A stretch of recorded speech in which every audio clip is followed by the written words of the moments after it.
Bienvenue dans cet instant de lecture, ici sur Écrire librement. Je suis Amy Varens et aujourd'hui je t'invite à t'installer confortablement pour découvrir un texte que j'ai écrit qui s'intitule « Joyeux, innocent et sans cœur ». Cette phrase t'est peut-être pas inconnue, c'est tout simplement inspiré de l'univers de Peter Pan de J.M. Barrie. C'est un texte court et intuitif, donc il n'aura pas de suite, ça parle de l'enfance et la répercussion de grandir, ou non. Que tu sois en quête d'inspiration, de douceur ou juste d'un moment pour t'évader, tu es au bon endroit. Prends ton temps, respire et laisse-toi porter par les mots. Bonne écoute.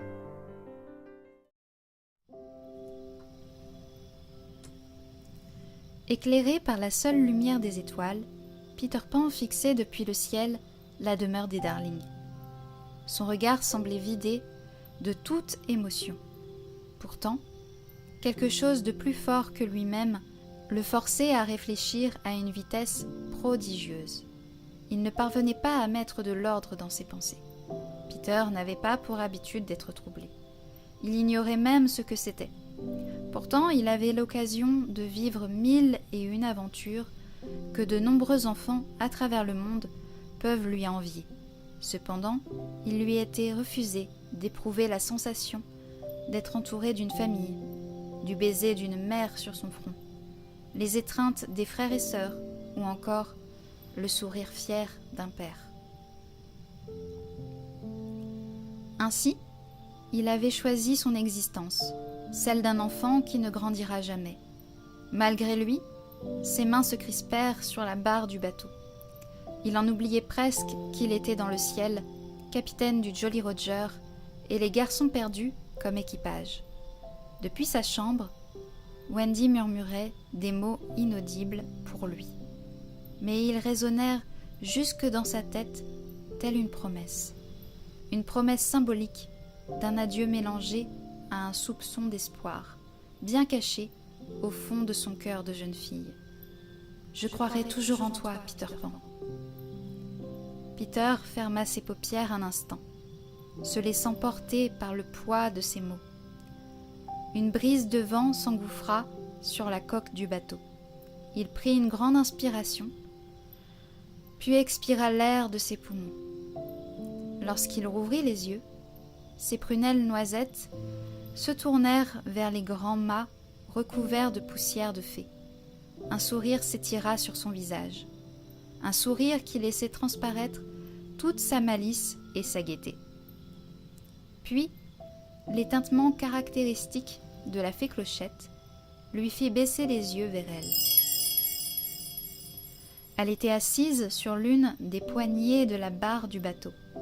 Son regard curieux suivit la direction indiquée par la fée. Son sourire s'agrandit en reconnaissant les 2 étoiles, symboles d'aventure et de jeunesse éternelle. La 2e étoile, et puis tout droit jusqu'au matin.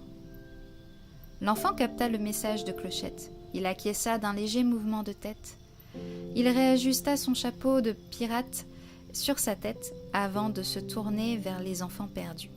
Certains avaient un visage triste, presque larmoyant. Peter haussa un sourcil interrogateur. Il ne les comprenait pas. Qu'avait-il bien pu se passer qui les rend aussi peinés?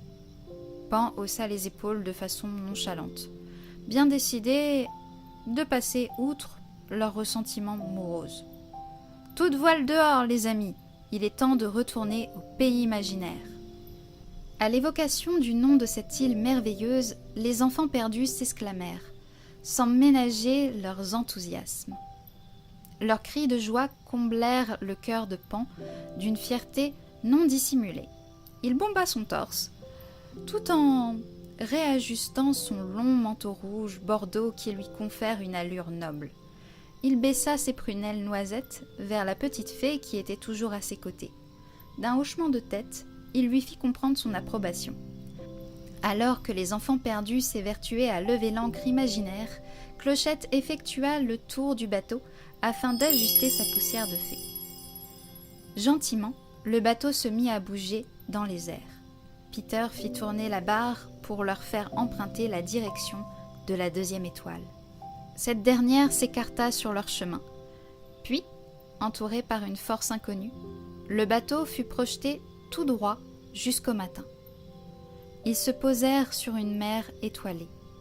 Un paysage féerique malgré la nuit. Les prunelles des enfants perdus étaient émerveillées. Enfin, la nuit se leva pour laisser place à un lever de soleil colorant le ciel d'une palette d'orange, rose, bleu et rouge. Graduellement, l'île se dessina sous leurs yeux. L'enthousiasme des enfants perdus redoubla en reconnaissant le pays imaginaire. Ce dernier semblait revivre grâce au retour de son maître. Peter Pan ne tarda pas à amarrer leur bateau. L'enfant ne se souvint même pas qu'à cet endroit exact, Crochet avait disparu, poursuivi par le crocodile, telle une horloge du temps qui le rattrape. Pourtant, ceci s'était produit quelques heures plus tôt. Mais il vivait tellement d'aventures qu'il pensait déjà à la prochaine, oubliant la précédente. C'était ainsi qu'il fonctionnait. Ils avaient à peine mis pied à terre que Peter rappela à l'ordre les enfants perdus. « Garde à vous, maudits pirates !» s'écrie-t-il.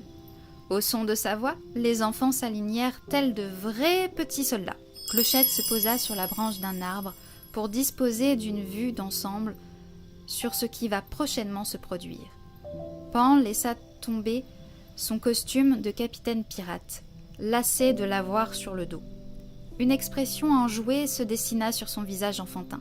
« Allez, empoignez vos lances et vos flèches, il est temps de nous lancer à la poursuite des Indiens. »